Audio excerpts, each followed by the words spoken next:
Hey, Jared. Hey, Josh. What's the real reason?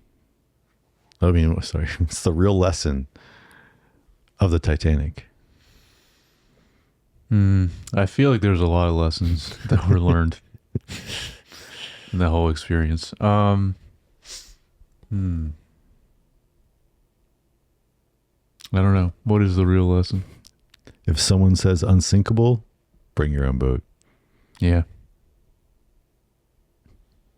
Although I don't know how feasible that would be to bring your own boat, but that is definitely needed for that.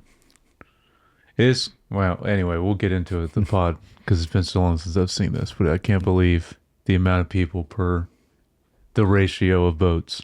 Yes. Crazy.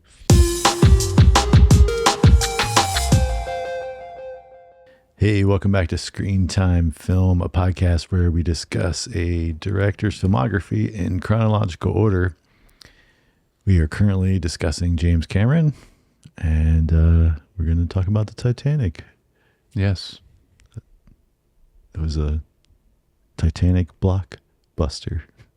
The Titanic. I see what you did there. This is why you're the host, Josh, for things like that.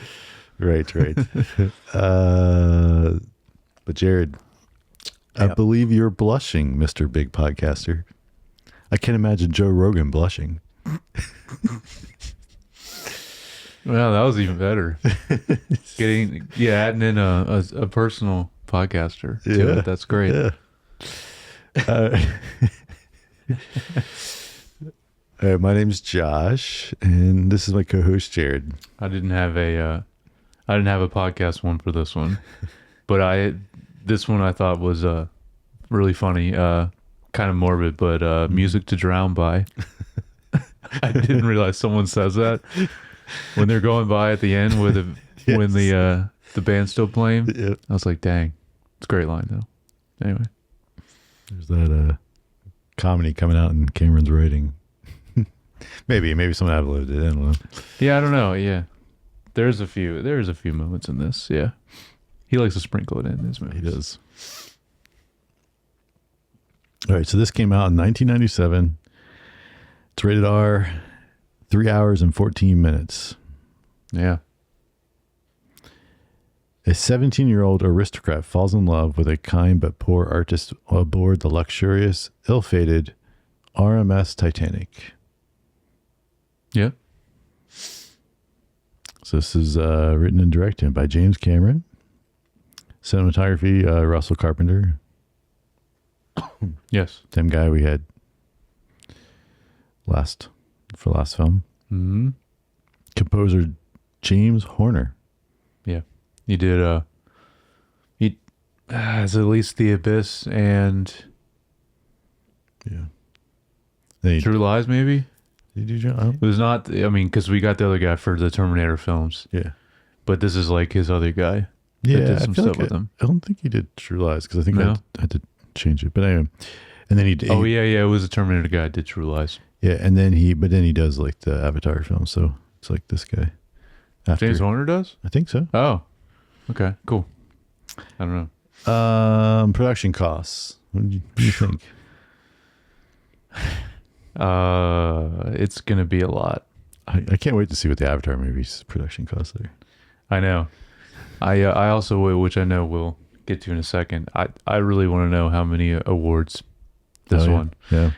Budget. I'm gonna say 150 million. It's got to be really high. 200. Wow. 200 million. In 1997. Yes. Like that's like a pretty big budget nowadays. Yeah. So for a film. So True Lies was 115. So yeah.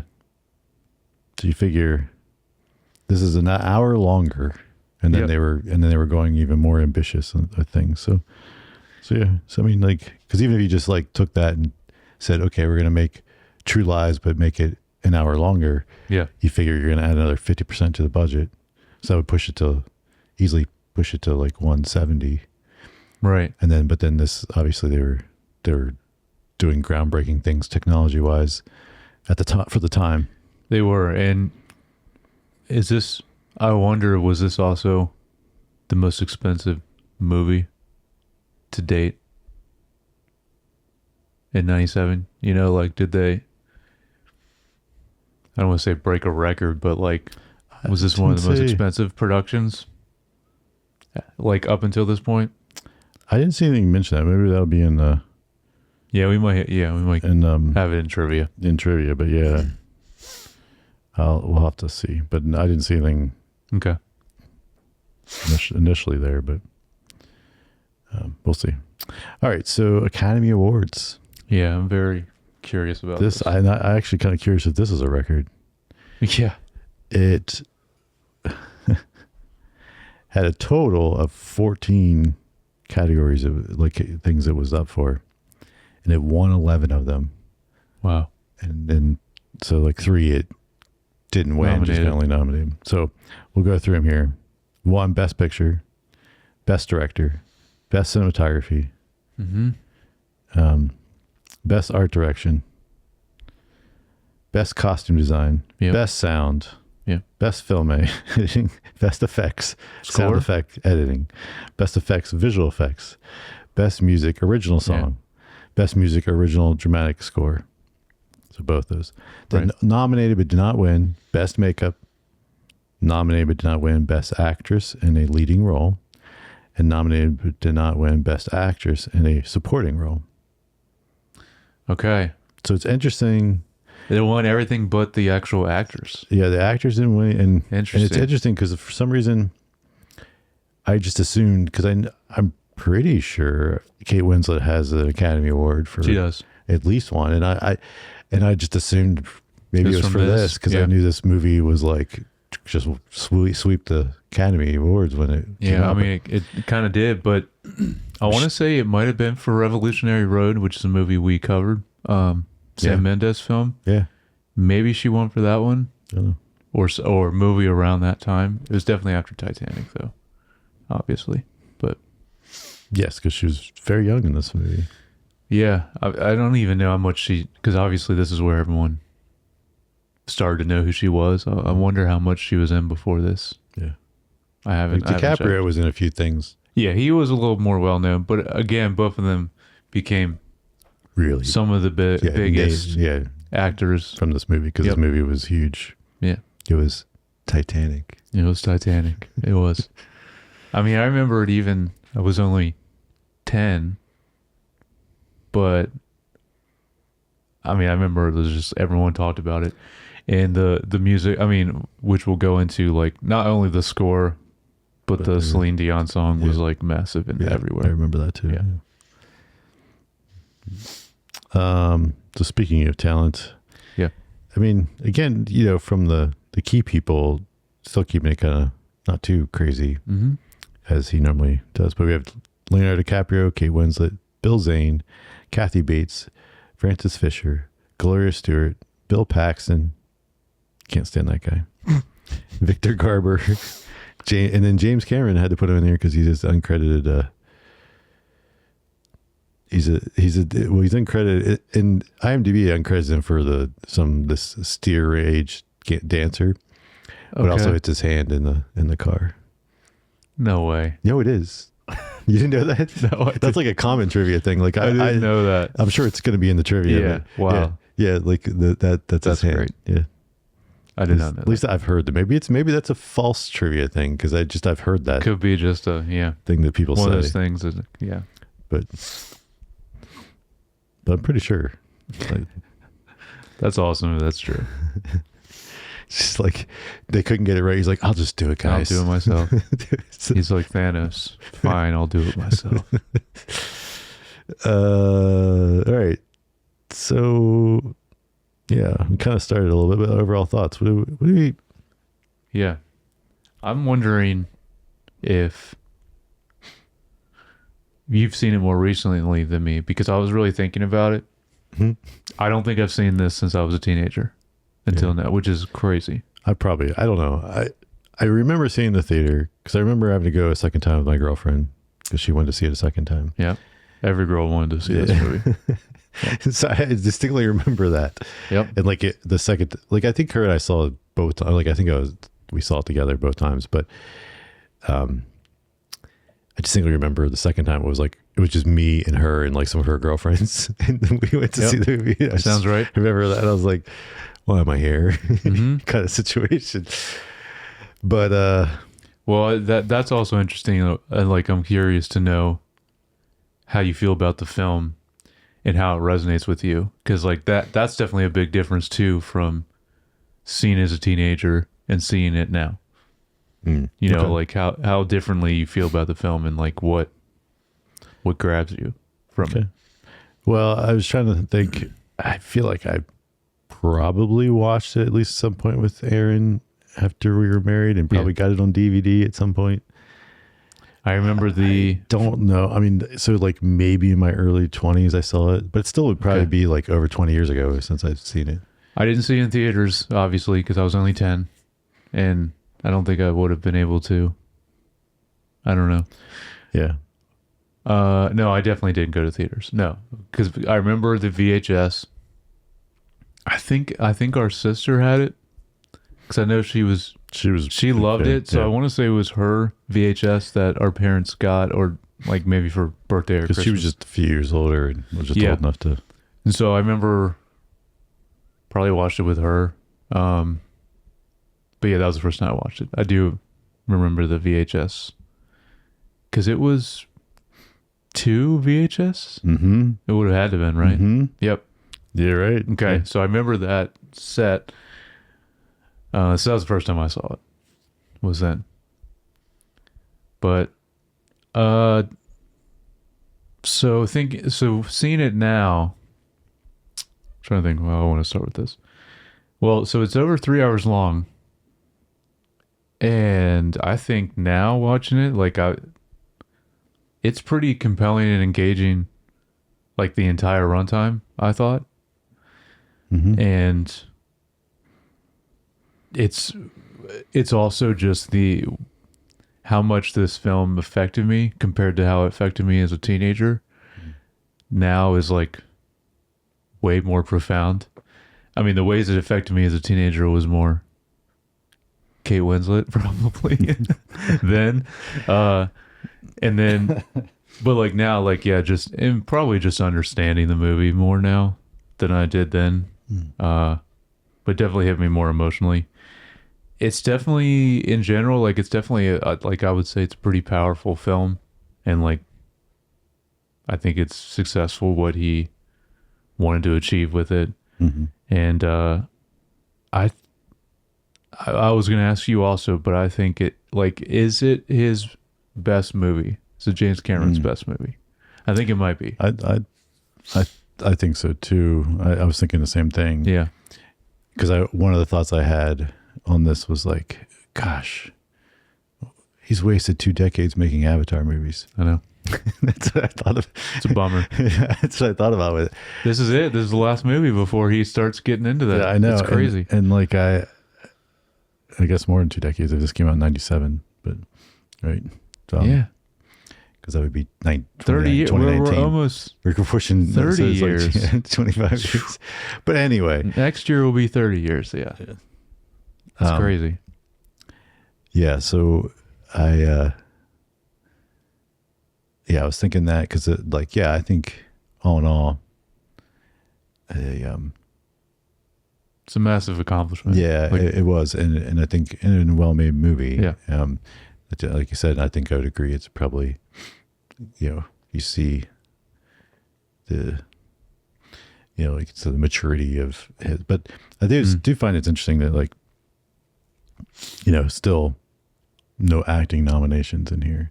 Yeah. And I think, because I do think we've seen consistently in his films, like that's not his strength, directing the actors. It's not his strength writing dialogue for the actors. It's not like, it just doesn't, that stuff doesn't come through as well.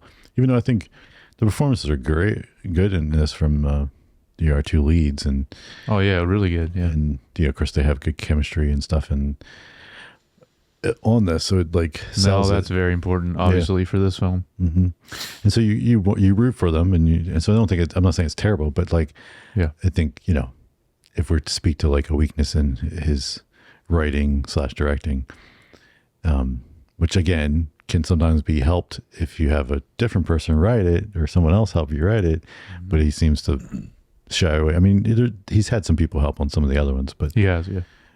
but he definitely leans towards just doing it all himself, writing and directing. So, yeah, but I think all in all, it holds up, and I think, like I said, it's probably his best film, and Yeah. I thoroughly enjoyed it overall, watching it again. And Do you feel any different, like about any, or just how it resonated with you emotionally or anything compared to like? I can't. So it I hasn't can't been as say long for you, I guess, since you've seen this movie. It's been a long time. We just talked about it. It's been like 25 years, probably. Yeah, but I mean, but like you were still an adult, like you're saying, like going from like I was an adult when I watched I it. think last, I probably. was a teenager last time I saw this. So but still, obviously, yeah, that's a long time. So yeah, did it resonate with you any differently? It's hard to remember. Yeah. So I will say probably the romantic stuff resonated differently with me more now. Because that was the kind of the part where, going to see it a second time because my girlfriend wanted to see it with her girlfriends, and she wanted me to come along, and, so I went along, but, kind of with the whole eye rolling the whole time kind of thing. Right. Yeah. And I think it was mainly because it was like all this sappy, like thing. And that's why all these girls like it. And then, it's funny because like being, at some point in my adult life, I switched to enjoying that stuff. And I don't know if it's, once you get married and you kind of understand it a little deeper, like the romanticness of those things. And of course,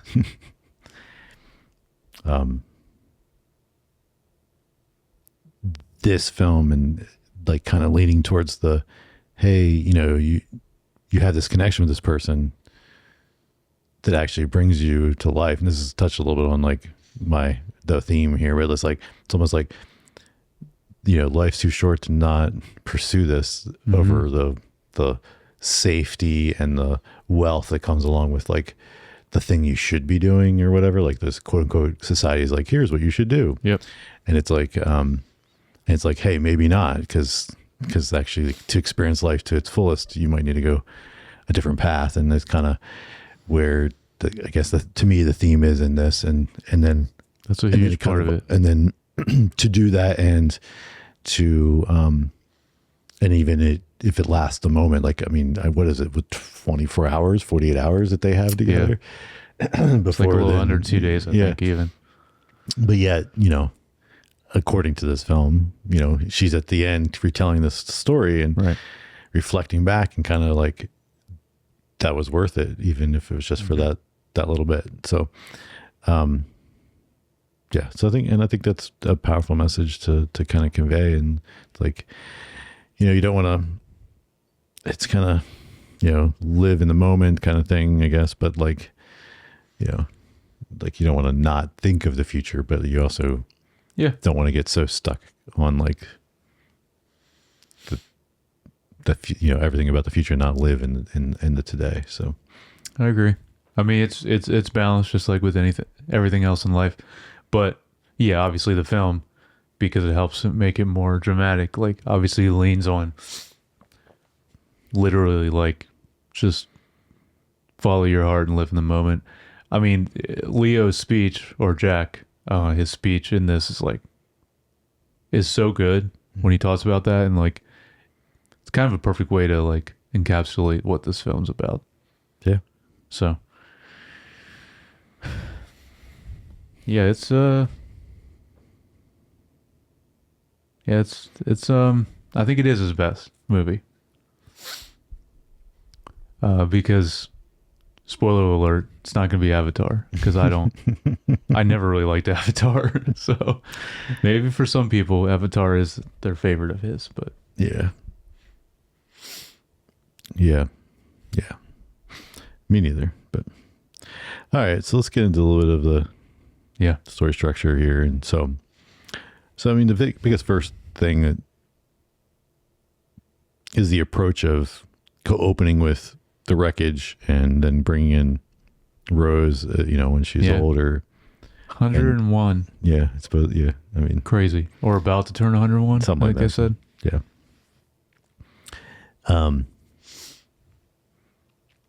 So, what do you think of that approach? Do you think it helped, or? Oh, starting it that way? Yeah. Yeah, I like it. I like it a lot. I have a note on this, I think, because I had a little bit just about the film overall up top in my notes, which I can mention in a second. But with the opening, yeah, I like this whole opening sequence. It's just so cool, and obviously, again, water, like going underwater, huge Cameron thing. He loves exploring and everything. So going deep underwater, exploring the sunken Titanic, and thinking they'll find something in the safe, like getting this whole part, and then all the way to the call from. Oh yeah, I have down here. She's about to turn 102, actually, so she's 101 right now. And getting the call from Rose saying, "That's me in the drawing," like all the way up to there, even I think is just like such a very moving and emotional moment when she says that specifically. I think is really great. Like when she goes there and sees the drawing, and like obviously all of her memories come flooding back, and then she's looking through all the other like items that they've uncovered or found, and man, even the like, because she does such a good job in this scene, I think, this actress, and like it really hit me, like even her when she looks at the mirror and then she's like oh, the reflection has changed a little bit, and then she puts it back down, but like, man, even her line delivery of that was just like, it's just really I don't know, it was just like really hit me hard. Yeah, I think it's a great sequence all the way up to that, because then, I mean, shortly after that, then she starts recalling what all happened, but yeah, I think it's a good opening. Yeah, I agree, and I think it's also kind of sets the thing of like, hey, there's no surprise here. This thing's gonna sink. Like it's like let's just get out of the way up front. We're not trying to like hide that and be like, hey, we know this is a historical drama, and yeah, in the end, this thing goes down. So, and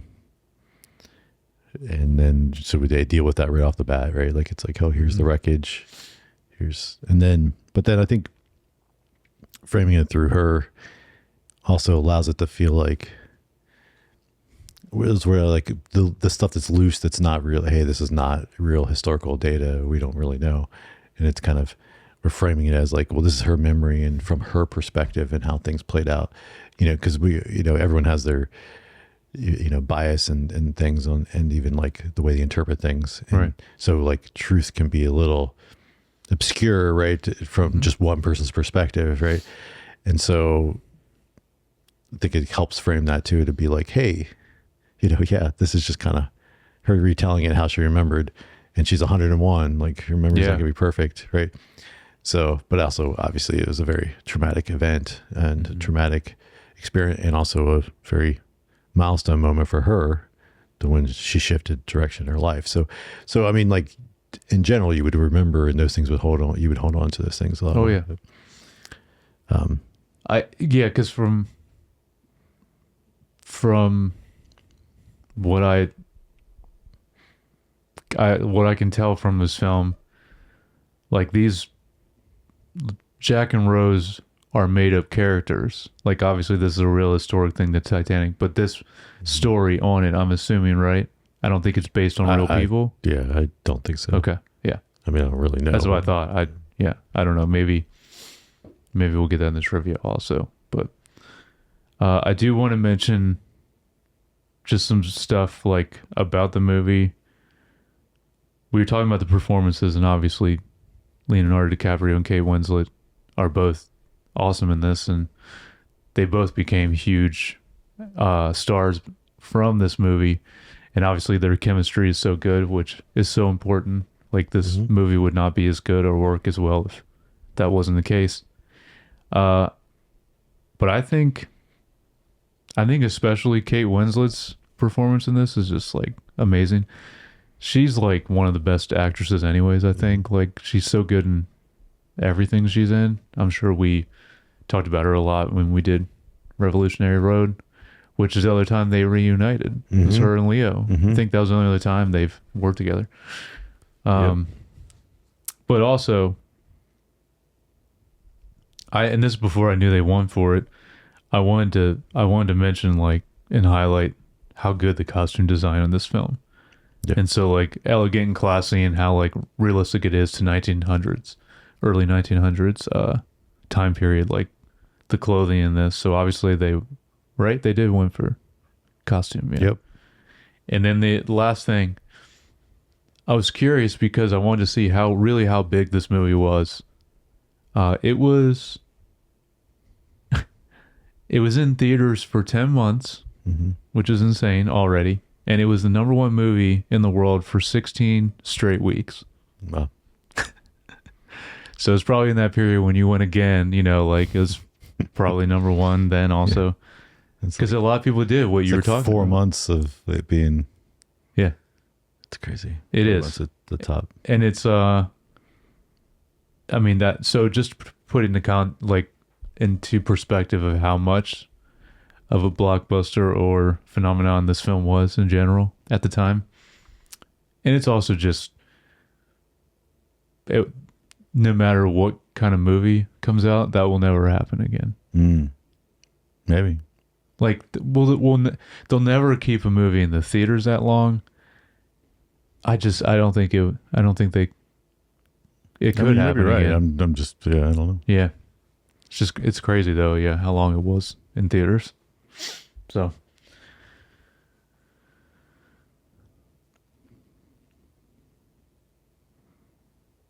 And then also this is going into it, after the opening sequence. When Rose says it's been 84 years, I just remember that being a huge meme moment too. Right. That was probably the biggest meme from this. Yeah. And then obviously that's like our first transition into the, yeah. Yeah. So then we go back in time, and I think the setting here again to kind of set up the class, and you kind of see the like rich people getting on, and it's also interesting to me because this is like not too long after like the Gilded Age stuff that like we and then in that, so it's like in that 1912. Yeah, this is 1912. Yeah. Gilded Age was like the end of 1800s. Yeah, 1890s basically. Right. And then, which is like a show that we watch on HBO Max. That's pretty good. But then also I remember like, was it Downton Abbey? I think is the opposite, like right around the early 1900s. So it's like, I don't know. I was just thinking like these historical other drama things that like kind around of popular around this time, but but it's the same thing. You're dealing with, like, it's similar things of like the class and then the old money versus the new money, and the new money's not so worried about the other people. Like they're like, yeah, anybody can make, that kind of more American ideal of like, yeah, well, if you can make some money and you that's great, and versus like the old money being like, no, it's just we've inherited it over years and years and years. And that's like, the old money is like Billy Zane, and then the new money I believe is like Kathy Bates' character, right? Yeah. Correct. Yeah. Yep. But anyway, just that dynamic, and of course then you have Jack, who's got no money. Yep. The class thing you mentioned, I mean, that's obviously, when we get to themes, that's a huge theme, class and society, like in this whole film, like not even just the beginning, but obviously we see it play out a lot with the boats at the end and all that. So it's just, yeah, it's a huge thing for this film as well. So then we kind of get the, as we call it nowadays, what, the meet cute. Yeah. She's frustrated. She's about to jump off. Not really, but like she's just like, I can't take it because of her fiance is just ridiculous. I mean, he really is like the worst person. Like, well, especially by the end of the film, but it's just he's like shooting at them and everything. He's like, "You're gonna kill this lady that you were engaged to?" Like, come on, man. Yeah, but he's the epitome of like, trying to control and then squeeze harder when know, and when he starts to lose control. And but I guess if you have always been in control, do you know how to handle it when something is out of, I guess not. Like, very true. Yeah. But anyway, they meet, and of course, Jack, Leonardo DiCaprio's character, talks her off the ledge, and of course, then there's a little mishap, and then he gets like, they think he was doing something bad, and then she lets him know, oh no, he saved me, and blah blah blah, and then they ask him to come to dinner. Yep. I think again, speaking to how the new money is like, oh yeah, sure. Like, she even helps him Kathy Bates' character helps him get a suit on and stuff. So yeah, that was all. It's in so many movies and shows where it's like a character's like needs to wear something, and another person's like, oh, you're about the size of my husband or my brother, and it's like, and it always fits, you know. It's like, it's just like a classic movie, TV show thing. Yeah. Yep. I want to see them do it in a show where they're like, oh yeah, you might be, and they actually play it out to where like doesn't actually fit. Yeah. I don't think I've ever seen that where it's like, it's a little big. It's just like massive on them. Yeah.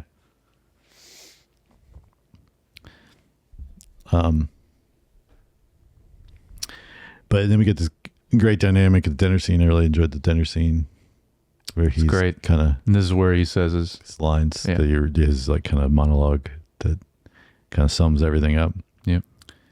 Of course, then they're splitting ways, and then he's like doesn't want to go to have cigars and brandy or whatever. Yeah. But he leaves her a note, and then he takes her kind of for some fun and the. This is how they party in the low. Yeah. So he gets to see her side, and then she gets to see his side of things.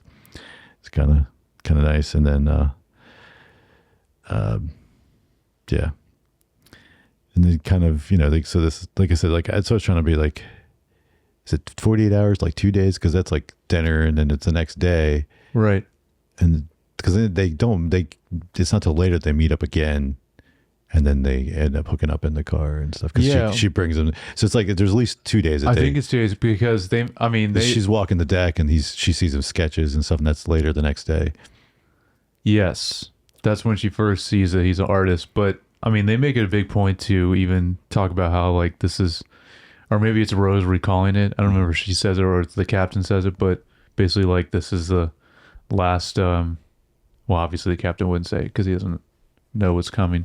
So I guess it's Rose that says it. Like this is the last time it sees daylight. She does say that later at some point. Yeah. And of course, all the while in this section of the film, like people just mentioning unsinkable, which is also kind of funny. I guess that's more of a historically accurate kind of demeanor of how they thought. I mean, this was such a big deal in the moment, right? This ship was the biggest of its time, right? Yep. And I mean, we get some good. This is stuff like I just don't remember from when I was watching as a teenager, but we get I think some really interesting dialogue when we get from the captain, and then also the designer of the ship. Don't remember his name. but you know, he's on the ship obviously too. Yeah. And we get interesting dialogue with both of them that I think is good. But yeah, basically expounds on that. How his ship is unsinkable. It's also the biggest at the time. They go into what it's made out of as well. Mm-hmm. Yeah, they get into all that. Yeah, and we get more of it later. But yes. One of the things I was going to look up.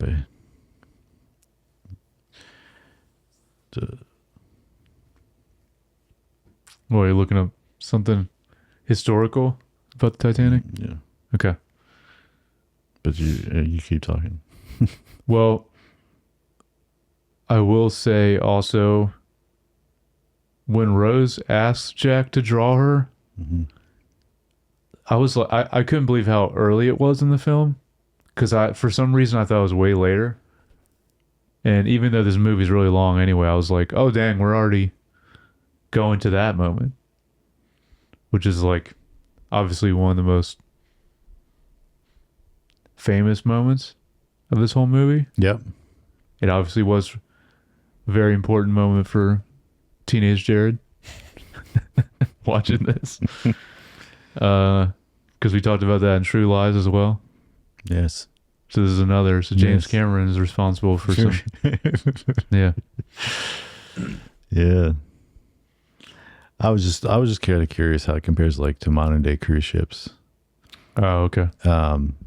So I just asked ChatGPT to give us so the length of it was 882 feet and gross tonnage 46,000.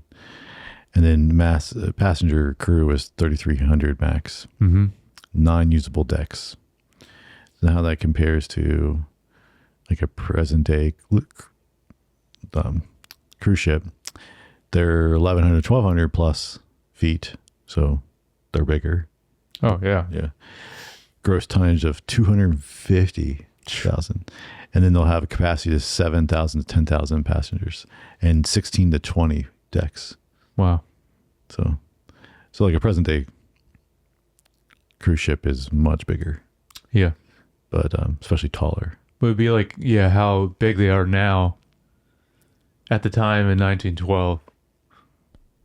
Seeing this thing that's like so much bigger and nothing that anyone's seen before up until that point. Yeah.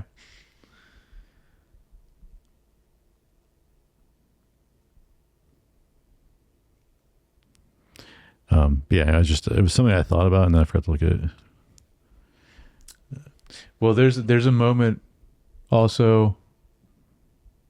Well, this is a little bit later. I don't know if you want to mention anything else about like the drawing scene or what happens right after that, because they don't hook up till later. Like they don't go lower and into the car like that. That's at a later point in it. It's the same. Because they draw and then they're running from, because then they're being searched for. Yes. And so they're kind of eluding and they kind of do it. Yeah, they kind of like end up in a couple different places for a little bit in the ship. And no, I just also looked up, it wasn't until the 1930s that they made something as big as the Titanic again. And okay. So took another 20 years before someone tried to attempt. But yeah, I imagine everyone was pretty scared off after this for a while. That makes sense. Yeah. Just, yep. Yeah, I wonder how long it was before anyone even like a big ship, like a leisure type or like a cruise back then, when that happened again. Had to have been a long time. Although like movies like Jaws, it's like people didn't really stay out for that long.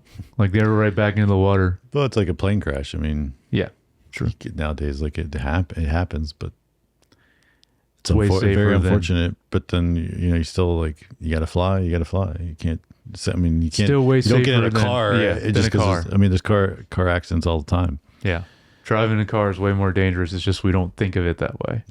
Yeah, because we're in control. We just yes. I know. We're driving. We had this conversation before, and I know it's like it's interesting the difference between the two. All right, so yeah, it's about the midpoint. Yep.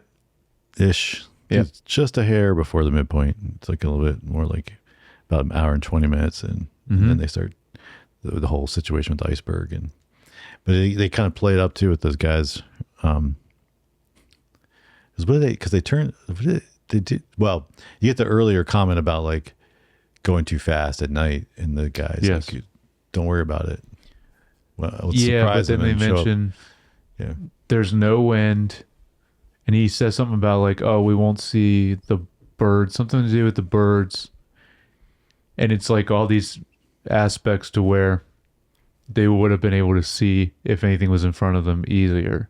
But like this type of night and these conditions, I don't know, they make a point about that. Mm-hmm. I think that's like kind of the first thing. So it seems like it was like all the wrong things at the right time. That's what sees me. I mean, neither one of us have really gone into it deep.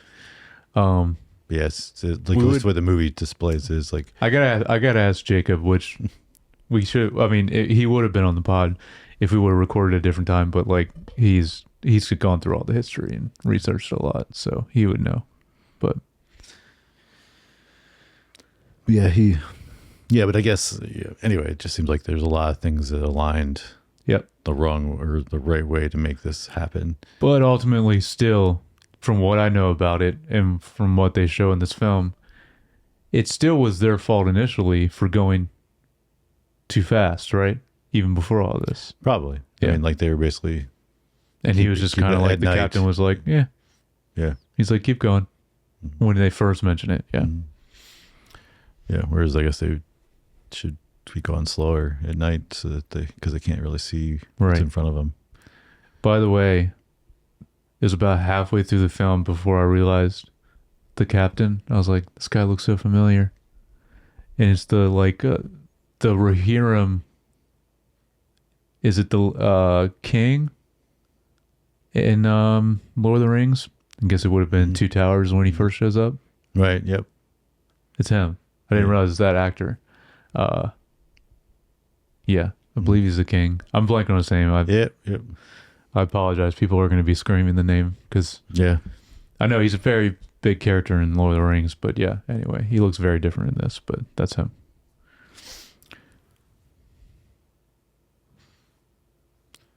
So then we get the iceberg shows up.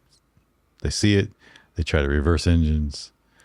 Which it was a cool sequence of them trying to visually adjust. Seeing, all the things that they're trying to do to try to course correct turn, but unfortunately, still scraped. It is cool to see. Which we might talk about more in cinematography, but seeing when you're on the ship and you see it, because they showed a lot of different angles. They even showed underwater and how much like it scrapes on the ship, the iceberg, but seeing the scale of the iceberg in comparison to the ship, like what's the difference in the size of both of those things was a cool way to shoot that scene. Yeah. This is another, I think, like just really this time when I watched it, the line delivery of, I think it's the captain talking to the guy that designed it, and his line delivery of, it's a mathematical certainty it will sink, an hour, 2 at most. I think it's the guy who designed it. It would make sense to him talking about it. I believe he's the one that says that line. But yeah, amazing line delivery for all that. Yeah, because there's two because there's like he would know the most, right? And it's like, did he design it? But then who's the other guy though was kind of the one that owns it, maybe. Look, was there another guy? Because there's the guy that said no, keep going at top speed, even though the captain was like, maybe that's about. Oh, that's right. There was another guy. And like he was kind of like, it's my boat kind of person. Yeah. And then there's the guy that the guy that's like actually designed it. Yeah, because when they finally see that it actually, he's like, and he's like, oh, it's unsinkable, and he's like, well, no, if it's breached 4 of the different cabin or something, the 4 different areas, and it's made of steel, it'll sink, something like that. Yeah. So, Of course, he's the one also who mentions the Rose earlier, like the amount of like, hey, someone thought it didn't look good with so many lifeboats, so we only have about half as many as we need. That was a crazy moment too. Yeah. I never realized that, like when watching it as a teenager. But I guess it's like literally just for aesthetic purposes. They're like, we don't want as many because it would just look bad. Well, things like, especially like when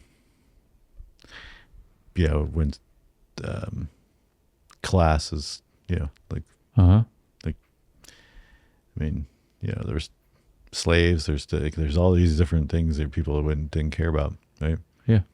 And so they're like, but I mean, that, and of course, then also with no regulations, probably. Whereas like now there's to be regulations to make sure that's true.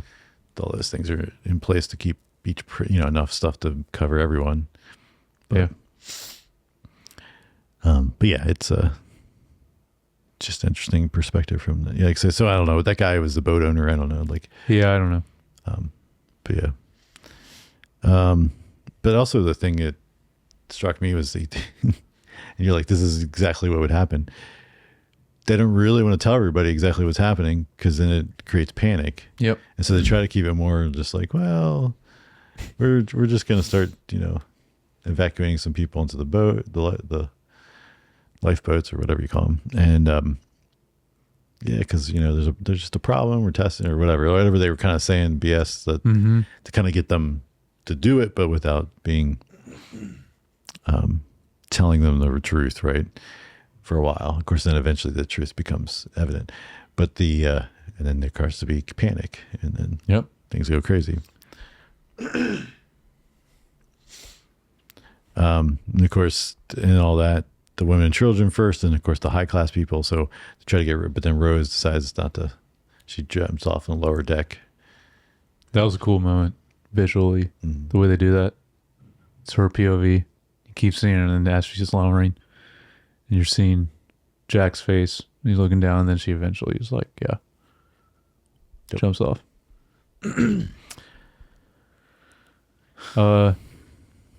This is like, I mean, this is just a really long sequence of just so much stuff happening as the boat's going down. But I just want to mention the band again, because continuing to play the whole way to the end, just absolute pros. And I love the moment even when they finally, at the very end, they're like, all right, we're done. Two of them walk away, and the one guy's like, no, I'm going to keep playing. And then they come back. It's just a cool moment. Yeah. It's like, well, I'm doing what I love. Might as well go out doing it, Yeah. And it was just like, I mean, obviously me as a musician, like it resonates with me more, but like even the way he says, like, he's like, gentlemen, it's been an honor to play with you. Like, it's just, really great moment.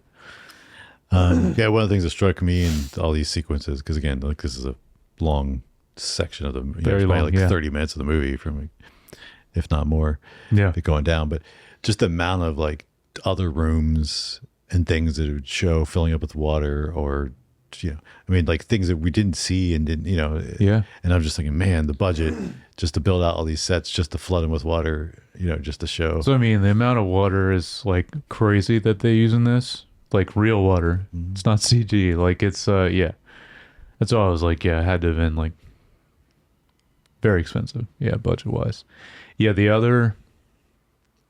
There's other two that I think also, I guess, probably wouldn't have really stuck out to me as much watching as a teenager. There's two other moments we see. So besides the band and what he says, playing with them, we get the mother reading a bedtime story to the kids, and just continues to do that. Which is like water rising. That was, but like, man, even more than that, the one that like got to me the most was just the old man and woman laying in bed, just like cuddling each other. I was like, dang, that's They do a really good job showing like, so many different things, and like how people decide what to do, or if they just accept. Yep. Yeah. Do or not do. And then, I mean, obviously visually it's really crazy, looks good. breaking in half, and then the whole like way it like tilts down and then back up, and then like of course the people that are smart enough to like, including our two leads here, main characters, to kind of climb up around the thing so they don't fall. And then they end up floating in the water, and he kind of helps her onto a door or something, whatever it is. Looks like a door, yeah. So she's not in the cold water. And we get this, like the other lifeboats, like the guy not letting them go over there, even though the new money lady is like, oh, we should go, let's go. And then he's like, yeah, Kathy Bates is trying to get them to go back. Yeah. But eventually and that's a chilling scene, just watching all the frozen dead bodies. Is like, yeah, you see, you see like a mother holding her baby even at one point. Yeah, it's brutal. Yeah. I mean, this is this whole sequence with Jack and Rose on the door. I mean, I believe is probably the other like most iconic moment from the film. Wouldn't you say? Probably. Yeah, we can either hash this out now or later, but like this whole thing, and like, because this has been a debate since this movie came out. Okay, I don't know if you want to talk about this sequence now sure, or later. Let's talk about it now. Okay, because ultimately Jack did not need to die. Yeah. Now the way they go about it, I get like they showed at least to where like they both try to get on it, and like then it sinks. Like they can't both be on it. It's big enough for both of them to be on it for sure, but like it will sink then. Yeah. Just won't hold their weight. Yeah. Right. But my thing is like there's plenty of things you could have done. Like you could have like alternated even. Like, all right, I'll be in the water a little bit, you get on, and then vice versa until someone sees us. I don't know. What do you think? I get it why they do it, and it's very powerful for like the film and the romantic aspect of the film. But I just mean realistically. Yeah. And it's so funny because it goes to, though, even what was our pastor was talking about last Sunday, and where the man will die for the woman. Yeah. And I think that's where that rings true to people deep down in their soul. And I think that's why you write it this way. I mean, even if logistically it's not, like the debate whether he could have made it and if they could have, but it's like, it's not like, I think, if you're thinking of from at that level, that perspective, from his perspective, Jack's perspective, he's like not taking any risks on making sure her survival. Yeah. And he's taking it all on him to make sure she survives. And so he's choosing, even if they're like, oh yeah, if we consider ourselves equally in this, then let's take turns 50-50 and alternate every 30 minutes or whatever. Right. But that's too much to him. That's too much of a risk that she would make it. And so then he's not willing to take that risk. Yeah. No, I understand that. Yeah. I think that's why you make that decision from a writing perspective. Yeah. I mean, and you're right. Like biblically for sure. Like in the way it's like, it's like the ultimate, love sacrifice is like, hey, I died for you. Yep. That's true. Yeah. I understand all that. And like, obviously it's a great moment, and like it's a very hard hitting moment. I just cause I remember even back when the movie came out, I remember everyone debating this, and I just think realistically he didn't have to die, but I understand why he did. Again, if you knew, you don't know. Right? No, I don't know ultimately, but like you're like, there's different things they could have tried. There's a possibility, but right, like again, I think and just his character you saw all along, like he wasn't risking anything to make sure she survived. Like risk not doing anything he could to make sure she survived. Yeah, and that's why he didn't didn't do anything else to mess with the chance. And even then, she barely made it. Mm-hmm. I mean, That's true. Yeah, even her going over to the guy with the whistle and then blowing that to get the boat to come back, like even that part of the sequence is just done really well and is effective.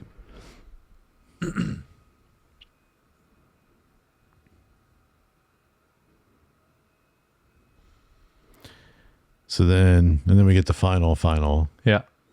where the old version of Rose still has the necklace Mm-hmm. and throws it into the sea. Mm-hmm. How do you feel about that?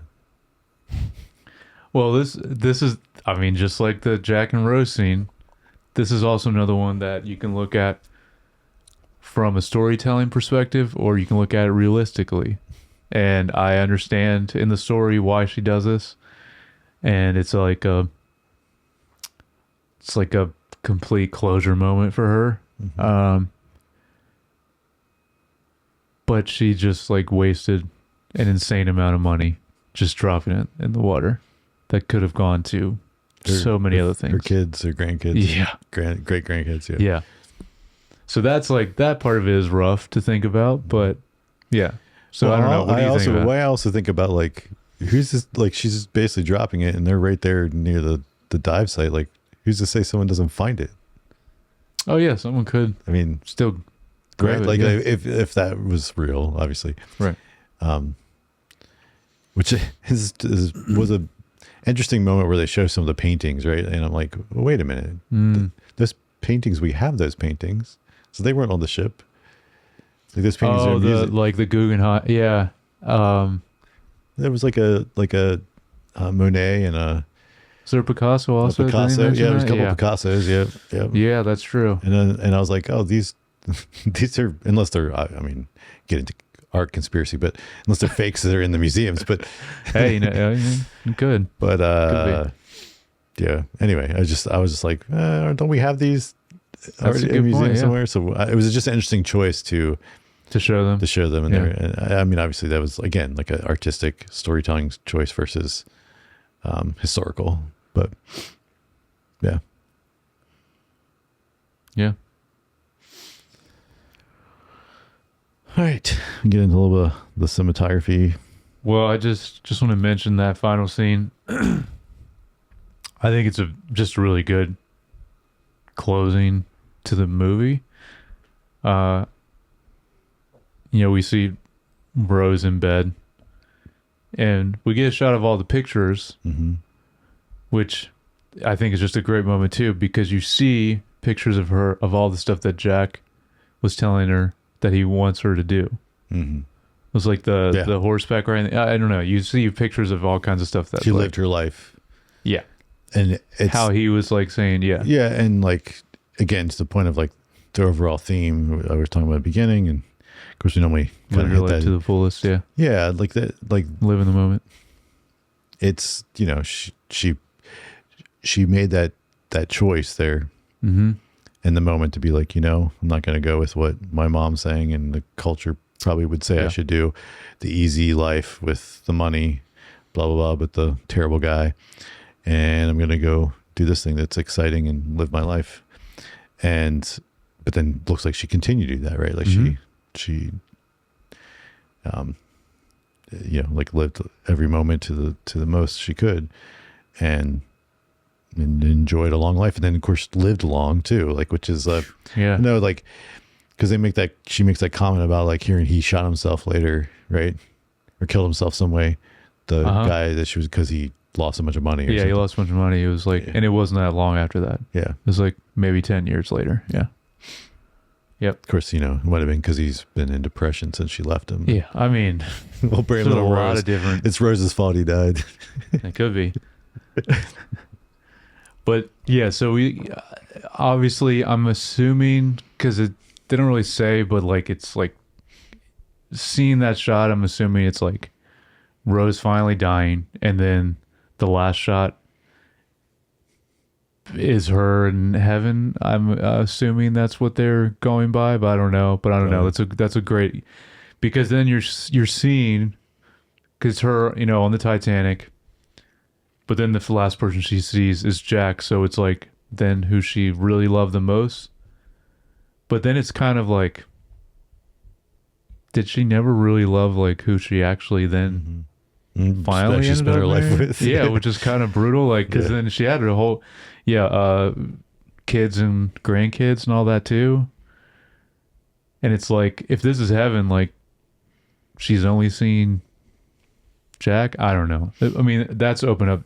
That closing scene is interpretation. Yeah. But Well, it's I like don't know. What do you think about that? Yeah. Well, yeah, I think it works from a storytelling perspective. Yeah, it does. Yeah. But then we had the whole movie, the recent movie that's out, that the whole concept of that, where which is what's her name from? Oh, Eternal. Yeah, and we're like she thought her husband died, you know, in the war, and so in World War II he died. She later gets remarried, and then ends up in the afterlife, and she's basically she has to pick. Yeah, I haven't watched it either. I haven't either. But I've seen the trailer, but that's an interesting concept. It is. It's kind of what you're kind of alluding to here. Did she actually love the second person, or is it just like, yeah, you'll do? Yeah.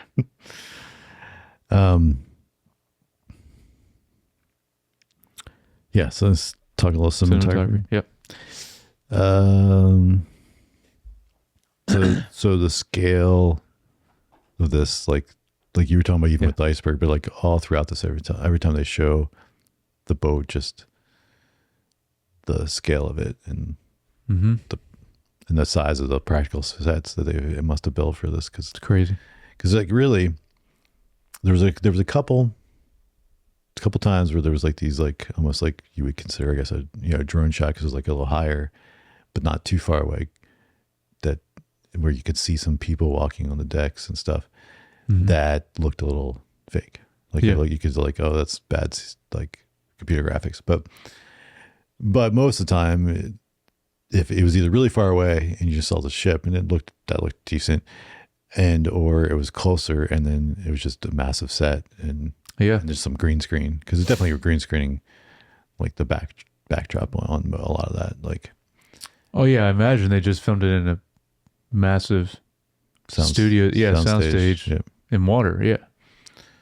But anyway, but like, just impressive it is the size of the sets and things that they built for this. I think visually, almost everything, to your point, holds up very well. I think because there's not much really actually to CGI. Like I said, there's a couple times there's a couple moments I noticed in between shots where it's like not far enough away that you still can, the people are like big enough that you, but not close enough that it could be practical. And then that stuff and it's like, honestly, I was watching, I was like, I wonder why they didn't just at some point do like on the 20th anniversary or some point, just like do a remastered version and like clean that up. Because like where I watched it, I think I watched it on Paramount Plus, and it was in 4K HDR, blah, blah, blah. So at some point it got remastered in some way to that.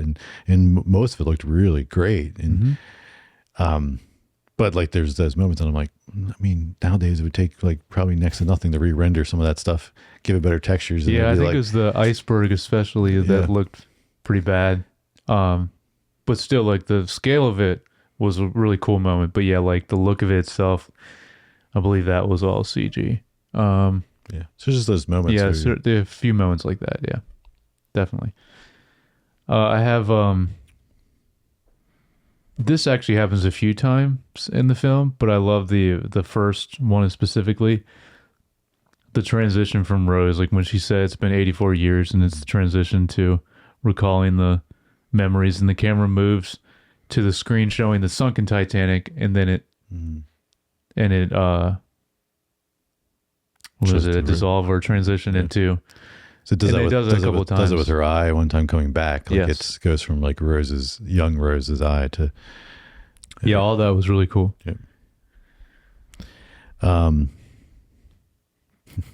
I do like how it's like, I feel like most of the outdoor stuff, if it wasn't at night, it was like perfect magic golden hour all the time. Oh, yeah. It's just like this like orange glow either coming through the windows or on their face when they're on the deck. That's why it's like, but it's also, that's great. It kind of makes for the romanticness of it. Oh yeah. But that means that literally almost the whole movie was just probably filmed on a huge soundstage, right? Oh yeah. Because it's like, and they just like fake that. Just do the lighting. Yeah. But then it was, all the disaster stuff, quote unquote, which also made me realize, like I thought about this too when I was watching it, like the second half of this film was just a disaster movie. Yeah. That like, people like to watch, like, those movies are like just tidal waves and things are happening to cities and stuff. And I was like, oh, there's just that, but a ship in the middle of the water. Yep. I mean, it's almost like a horror movie in certain scenes at the end. Yeah. My last thing is just, which we kind of already talked about a little bit, the way they used the insane amount of water flooding in and all that was just like insane and looked so good because it was real for sure. So it's a lot of budget right there, just how much water they use and just breaking all this stuff. And yeah. And playing off of his experience with the abyss, right? Yes. But yeah, I mean, all in all, it was visually stunning. Like almost 30 years old. Yeah. And it's, still looked really great. Right? Yeah. Next year would be 30. Yeah. Maybe they'll do it then. That's when they'll go in and re-render stuff. I don't know. I don't know. I mean, it's like, on one hand, I get it. You don't want to like... A lot of directors don't like touching and stuff, and then some touch them too much, like George Lucas. Yeah.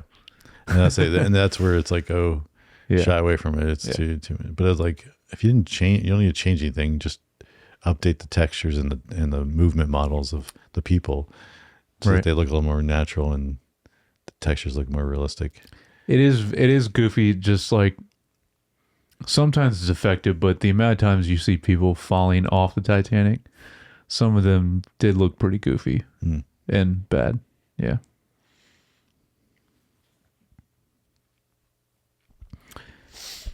All right. Talk about the music and the score. Yeah. You go first with this. It was very memorable. The thing with, I guess, what is it? Is it a flute? I don't know. Yeah. The theme there with like the flute. Oh, yeah. Like that sticks with you. And then of course they incorporate that is part of the song also, that Celine Dion song, that they don't use the vocal version until the end credits, right? No, which I was actually surprised by because I didn't remember that. Because I kept thinking like, when do they actually do the song? Yeah, it's only over the very end credits. I remember, not people didn't talk about Celine Dion either until after this, and then there were people that were just big fans that listened to her all the time, and then she basically just retired and does a show in Vegas for like forever, I think, or something like that. Yeah, that sounds right. But I mean, like, there was a memorable. It works emotionally for what it needed to, and hits the notes at the right time, and so I think it's a win from that standpoint. It is. I think the score is incredible and very memorable, because it's that main theme is played a lot throughout the film. Even outside of that, though, the other moments where there is score is great also, but that memorable theme, then making it into the actual song, My Heart Will Go On. And even that at the time just got so overplayed to where, like, I remember ended up hating that song, but it's still an incredibly well-written song. It's a good song, and the score is great. So it all works really well, like you said. Yeah. All right. The theme and messages. We kind of already covered them. Yeah. But I think the only other note that I kind of put in here was like, that love can show up unexpectedly. Like, Yeah. like she wasn't trying to find someone else. She was engaged to this guy. Like she wasn't, and then you just meet someone who, actually makes you feel alive, and and obviously then you're going to be drawn to that. And I think that's interesting, and I think can happen. And then, but then the rest of it, I think we kind of covered already. Yeah.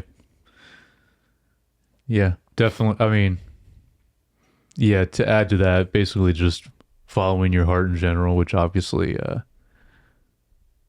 plays into every aspect of the film a lot. But then also mention again the social class in America is like, didn't realize was such a big theme until watching it this time, and how it plays out even in the ending. So yeah. Mm-hmm.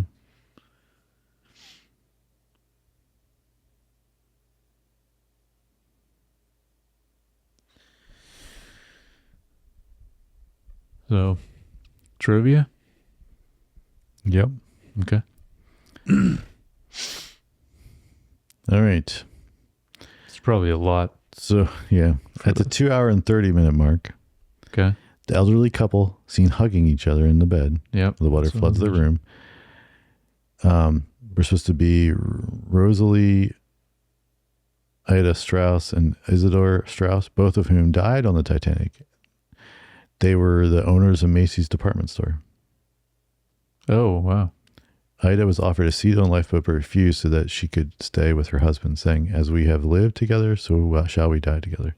It's a scene film that depicted this moment but was cut from the final version. It was Mrs. Strauss originally said, "Where you go, I go." That inspired Rose's same line in the film. Mm-hmm. So even though Rose and Jack were not real characters, they, they were inspired at some level from real characters, real people. And then 5 minutes later, at 2 hours and 35 minutes, the scene where the water comes crashing to the grand staircase room. The filmmakers had only one shot at it because the entire set and furnishings were going to be destroyed. Yeah. Yeah. Crazy.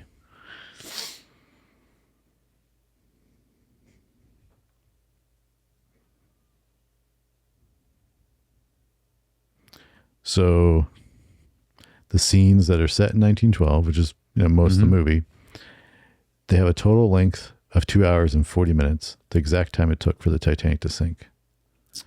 Also, the collision with the iceberg reportedly lasted 37 seconds, which is how long the collision scene is in the movie. Wow. Okay. So a little bit of a...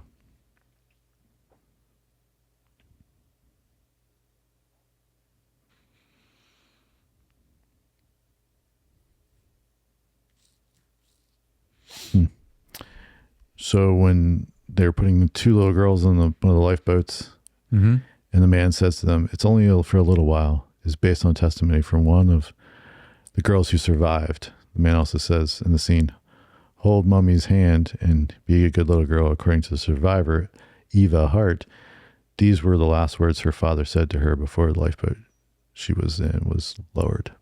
Dang. So definitely like a lot of little moments from actual historical. I imagine the amount of research that James Cameron did for this film and talking to actual survivors, I imagine he did a lot of and wanted to incorporate as much as possible. James Cameron went on 12 dives to the actual Titanic himself and found seeing the sunken ship an overwhelming emotional experience. During his first trip, he was so goal-oriented that he managed to film the shots he wanted, but as soon as he was back on the surface, he broke down in tears after finally realizing the magnitude of the historical tragedy he had just witnessed. He spent more time with the ship than its living passengers did. So is that actually from when he went down? Is that like actual footage then that they're showing of the sunken Titanic? Probably. Or so it's not recreated. It said he shot some footage. Yeah. So probably. Cool. That's awesome. After finding out that she had to be naked in front of him, Leonardo DiCaprio, Kate Winslet decided to break the ice. When they first met, she flashed him. There you go. Get it out of the way. Get out of the way. Yep. You've seen them now, so don't, you know. So Gloria Stewart, who was only 86, was aged up by makeup to play Rose at age 100. Yeah. She didn't find this a pleasant experience. She died in 2010 at age 100, so she actually Dang. lived, Okay. I didn't realize that's who it was. Okay. Gloria Stewart, that's the actress. Reportedly, James Cameron spoke to and personally provided each of the extras, at least 150 of them, with names and backstories Oh, of I remember Titanic reading passengers. this. Yeah, it's crazy. The amount of effort he went into this. This is when I was looking up the box office and all that and just random stuff about the film. Yeah. I heard he made an insane amount of backstory for everyone.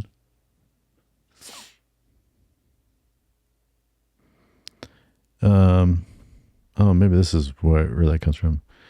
So the hands being seen sketching Rose are not DiCaprio's, but No, I director figured. James Cameron's. Yeah. But Oh, James Cameron's hands. didn't know it was him. I thought it was just someone that actually knew how to In draw. post-production, Cameron, who is left-handed, mirror imaged the sketching shots so that the artist would appear to be right-handed, like DiCaprio.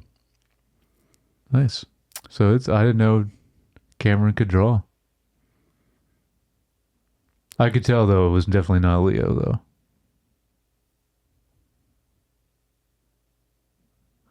Speaking of cinematography though, to that scene, did you notice this? I thought it was awesome the way they filmed it because obviously it kept cutting back to her laying there naked, but then every time it cut to him, it was either him drawing just his hands or like really tight on just his eyes. I thought it was really cool the way it kept cutting between those three.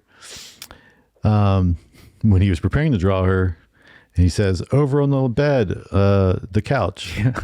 That line was not scripted that way. It was just scripted to lie on that couch, but DiCaprio made an honest mistake, and Cameron liked it and kept it in. That was a good choice to leave that in. Due to the long theatrical run, Paramount Pictures and 20th Century Fox, which is also interesting, it was 2 studios on this because of the probably Really? the budget. Yeah, I saw that. I remember noticing that in the opening. Oh, And it's probably because of the budget. He probably get 2 of them. They couldn't do it. Maybe we'll see something about that. But anyway, they had to send replacement reels out to theaters because they were wearing out the copies. oh, because of how long it was playing. Yeah. Did they ever do an intermission in the theaters? I don't know if they. I don't remember.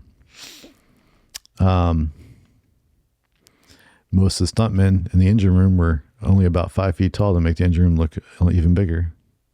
Oh.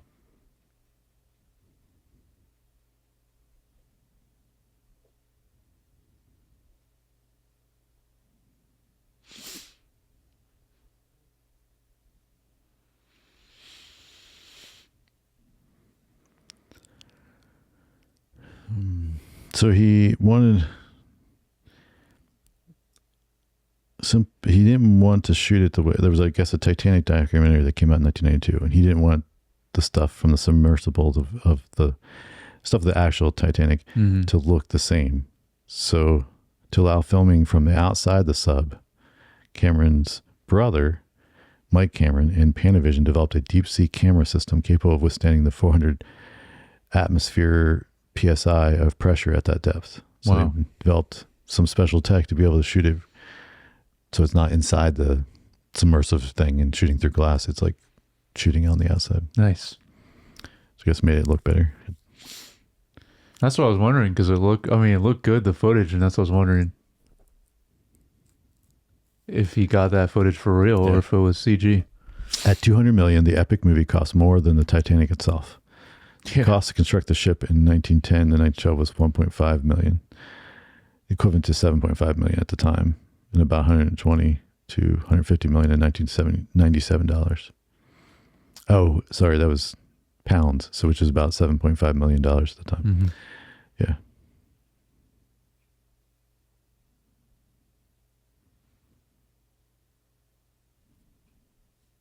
Mm-hmm. Trying to see. I mean, obviously, there's a lot of stuff here, but so I wonder. I don't see anything about the. But what? about the hand and I wonder if that's, again, that was like a, Oh, that might have just been a rumor. well, just like got twisted from the fact that his hand was there sketching, not his hand was. Right. And then, yeah. Well, I'd like to believe it is it because it's just funnier that way. If they're in the car and it's James Cameron's hand.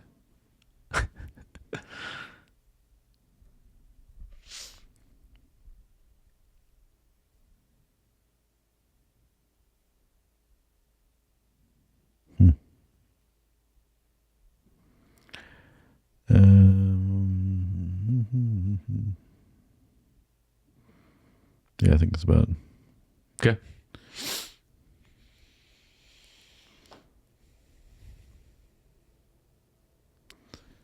Yeah. So, any final thoughts? No, I would just say, besides what we already mentioned, how well this movie still holds up almost 30 years, I would just say, James Cameron, if you ever actually come across this video, please make movies again and not just stay with Avatar, because this is the end of his. This is right before he starts going now almost 30 years of just Avatar, and only 3 films of Avatar in that time.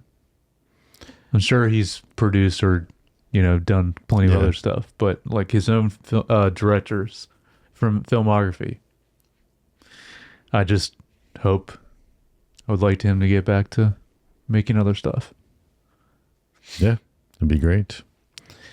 I don't disagree. And I think, though, I feel like I haven't really heard much about I think he finally just mentioned where 4, 5, and 6 or whatever. Yeah. And like, I think they're not going to do those. So yeah, I think we might see him actually try to do something different. Which would be great. Hopefully it won't be all CGI. Yeah, hopefully. Yeah, so next week we will discuss Avatar 1. It's just Avatar, right? Yeah, it's called Avatar. No subtitle for the first one. Unless they go back in and retro add it just like they do with Star Wars. They might. Yeah, I wonder if they ever did. I don't know. We'll see. But anyway, obviously, let us know your thoughts on Titanic and what we shared and our thoughts, and if you've watched it in a while or not. And yeah, so you can do that by emailing us at feedback@screentimepod.com or leave a comment or send a DM.